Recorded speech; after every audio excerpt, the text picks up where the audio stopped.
মদ খাইতেছ? না ভাই, আমি তো মদ খাই না।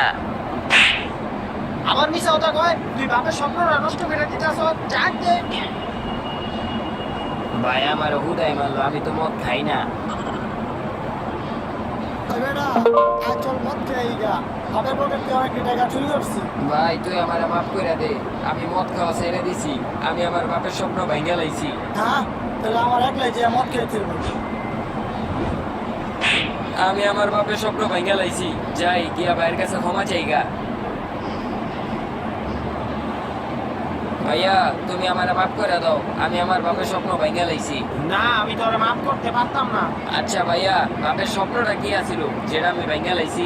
আমাকে বাপের স্বপ্ন ছিল যে আমরা পরিবারের সবাই মিলে একসাথে মদ খামু, কিন্তু তুই একলা গিয়া মদ খায় বাপের স্বপ্নটা ভাঙ্গা দিছ। কি বলি?